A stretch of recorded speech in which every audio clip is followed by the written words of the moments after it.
Hello nieces, hello nephews, it's your Uncle Charles here, and welcome back to my YouTube channel where we do unbiased price action analysis.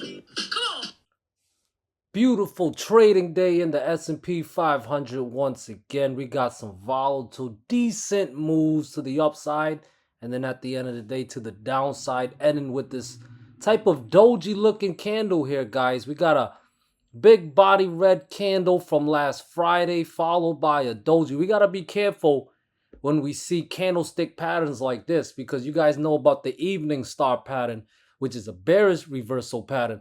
We got to watch out for a potential, this is called a morning star pattern. Big body red candle followed by a doji.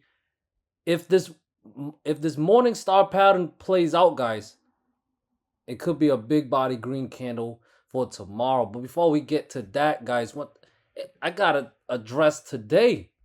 What a pretty awesome day. You know, as you guys know, I write in my general lean. I write my general lean, what I think the market's going to do in my Discord. I give the bull case, the bear case, all that unbiased price action analysis on my Discord, trying to keep my members on the right side. I did right here, after multiple red days in a row, predictability is a little lower than usual. What? Predictability, uncle?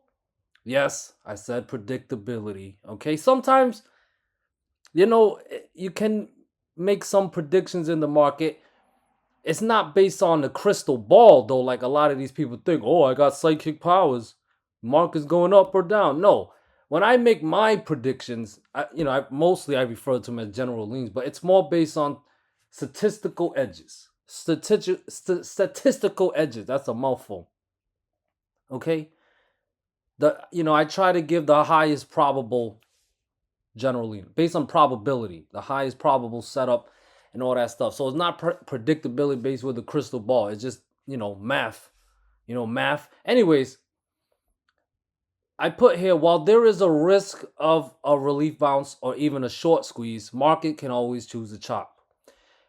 And this is the important part. If 420 can recapture, a possible relief bounce is possible, maybe up to 422 to 423.5 before dropping lower. Okay, now if we look on this 15-minute chart, we went a little higher than 423.5, got to about 424.4-ish before we pulled back here. It was an amazing trading day. Look how it started.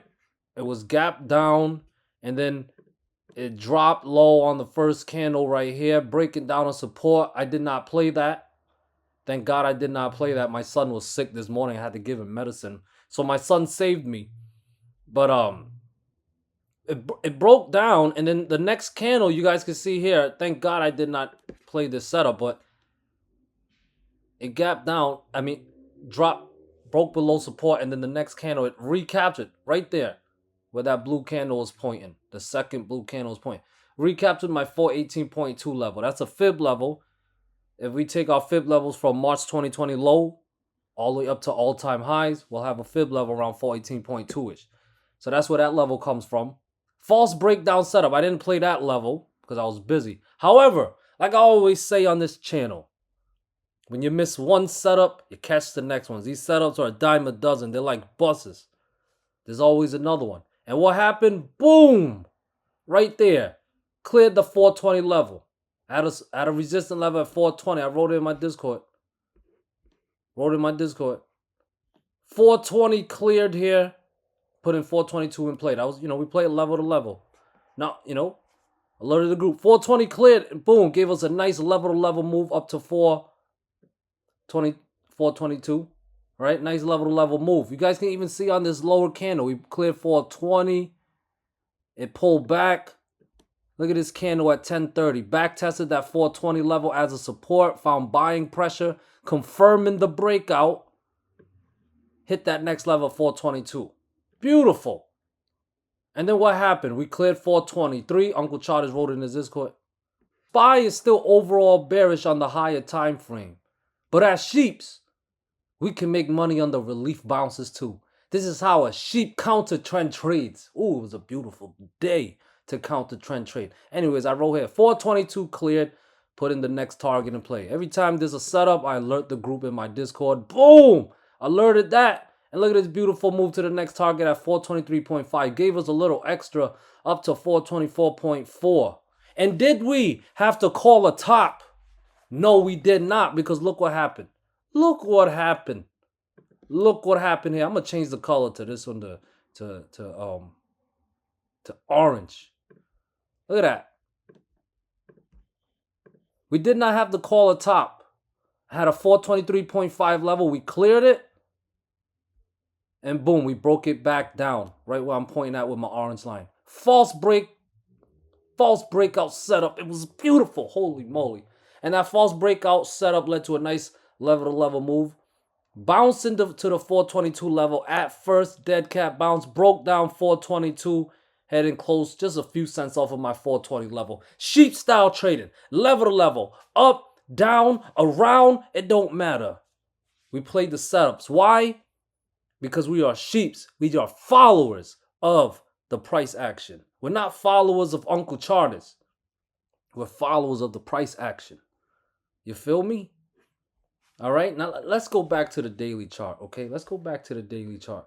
Like I was saying in the beginning, potential morning star pattern. I'm not saying that we're going to bounce tomorrow. I'm just saying that's something we need to watch out for. RSI is oversold. For all the RSI users out there, RSI is oversold. You got a red candle, big body red candle, followed by a doji, okay? But we need confirmation from the price action as always, okay? First things first, 420 got to defend as support, right? But defense is not enough. We got to clear some resistant levels. 422, as you guys know, 423.5 and 425 are my resistant levels, okay? If tomorrow's going to be a big body green candle, those levels should clear. And when the resistant level clear, we're going to look to long. We play level and leave runners. Our runners will go for the home run. All right? And above 425 would be bullish. Not bullish in the medium term or anything like that, because we still are in a downtrend, but bullish for the short term, that it would be possible, because you guys see we broke down that 1 year trend line. It would be possible to back test it. A lot of times when we break down support level, the price like to back test it as a resistance to see the roll change of the level from support to resistance. Okay? So that's possible, but those resistant levels must clear. 422, 423, and 425. If they do, look to long. All right? That's the price action telling you to go long. Now, if 420 fails, you guys see back in early October, that 420 level is served as a strong support level, buy zone. And today we tested it, gap down below it, and it tried to defend. But no official breakdown, as you guys can see just yet. So obviously, if we break down 420 tomorrow, the sell-off continues. If we break down 420 tomorrow, the sell-off continues with 418.2 as a support, with 417 in play, 415, 413, and 412 below. If 420 fails as support, the sell-off continues. Okay? And that's the plan for the S&P 500 for tomorrow. Bye! Now here is Triple Q. Very interesting context we have here on Triple Q. You guys can see I got this little flag pattern, or whatever you guys want to call it, right? You see the resistance right here. You see the support. I got it connected from June 26th low to August 18th low. And it runs through September 27th low. And look at today where it bounced. We got a fourth test of this trend line. Okay? So we got 1, 2, and 3 situations where around this trend line, we got a bounce. Will the fourth time, well, obviously you can see it bounce on the fourth time, but if there is a fifth time, like tomorrow, test again, will it break down? And if it does, that will be very bearish. The level that needs to be lost is 351 to break this down. Okay? But let's play one level at a time. First support level to watch is 354.7. Okay?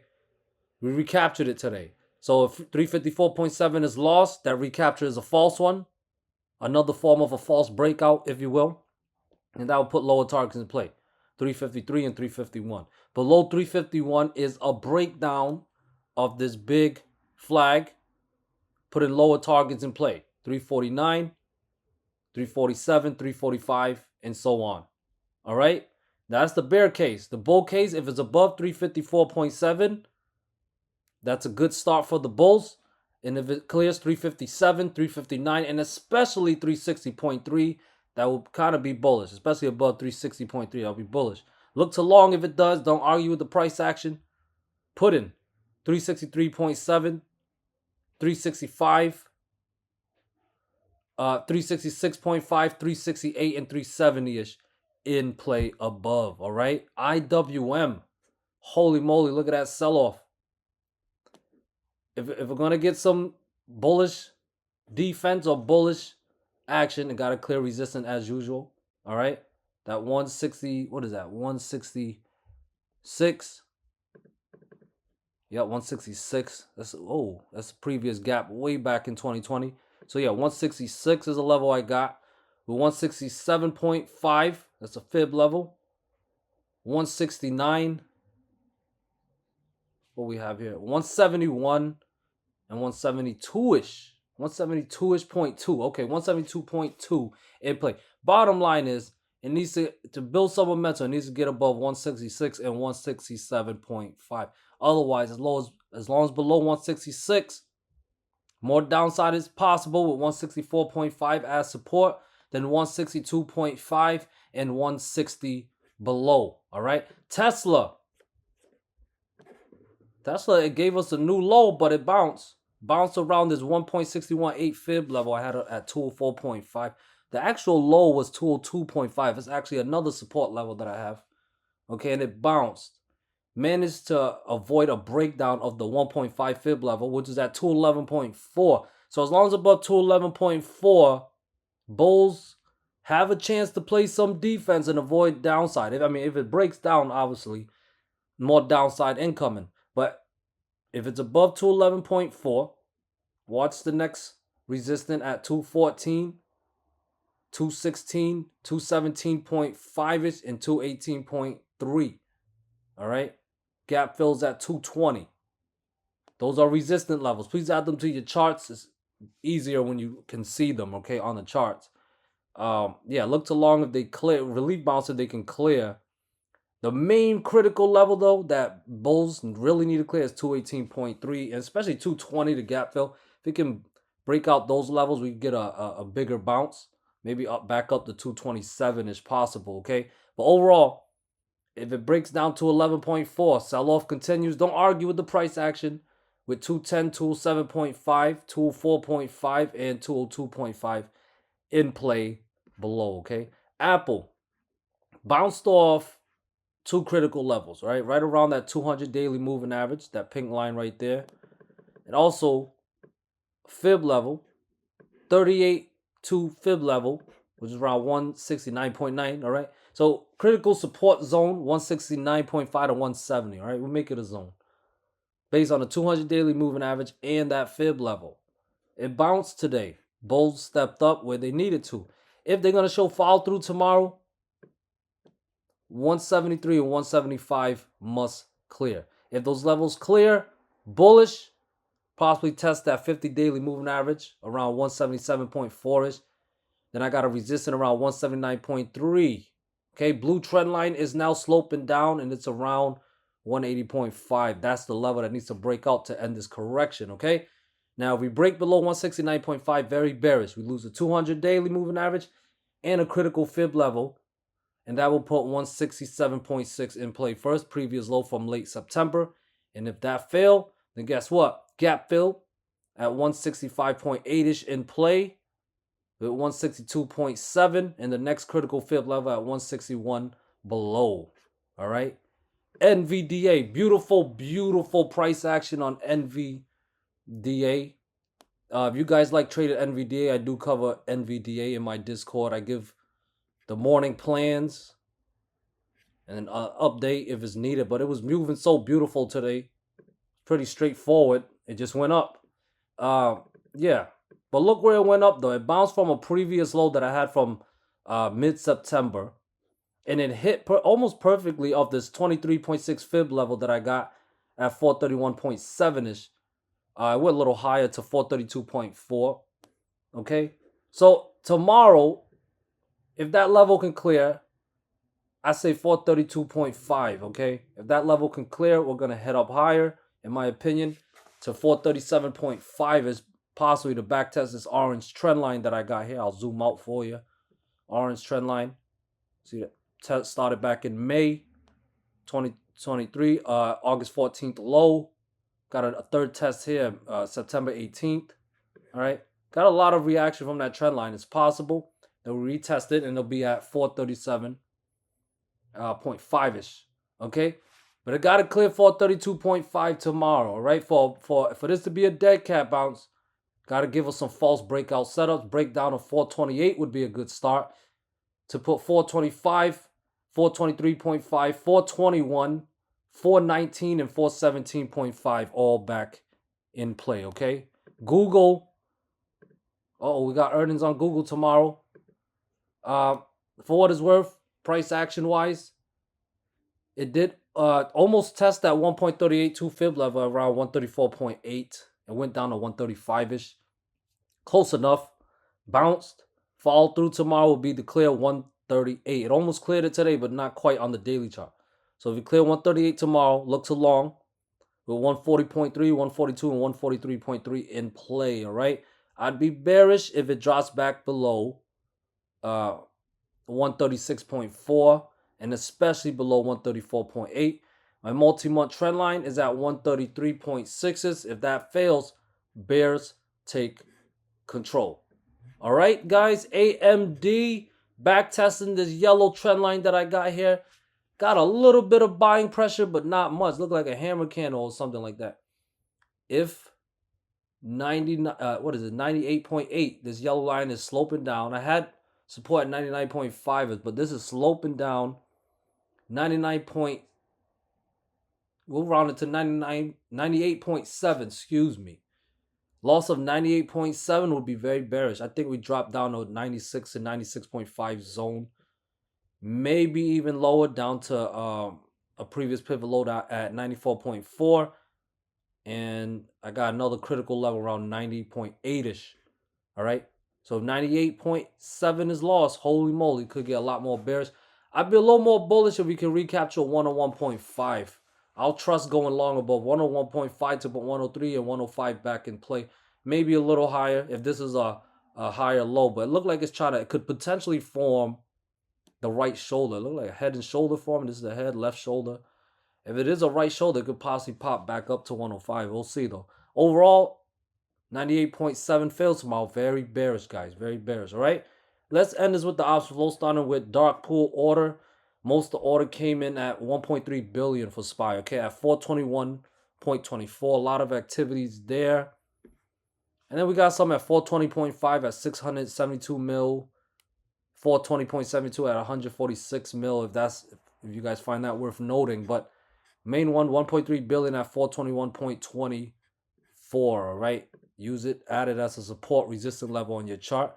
We'll go to the SPY here, filter it for 500K premiums or above. Puts, mostly puts. Lots of puts coming in. Bearish, guys. Triple Q. Oh, that's a lot. That's pretty bearish, 90%. IWM, 100% in the puts. Big money is not buying calls. Puts, not 60% in the puts. Okay, all puts for Apple. The first one, the one before this was Tesla, by the way. Now this is Apple. NVDA is bullish. They're getting some contracts coming in for bullish. Okay. Let's end this with Google. Nothing for Google. Nothing for Google. How about with the L? Nothing. All right. Okay. And AMD. All right. Bullish for AMD. All right. Thank you guys so much for watching. I appreciate this a lot. If you guys want more content from Uncle Charters, please consider joining my Discord. It'll mean a lot to me. You guys will help make my dream come true, man. I'm trying to get to 200 Discord members. I don't know if it'll ever come true, but there's only one way to do it, and that is to keep on pushing and keep on working, and we'll see what happens. Is if God says I can have it or not. Other than that, good luck for tomorrow. Peace.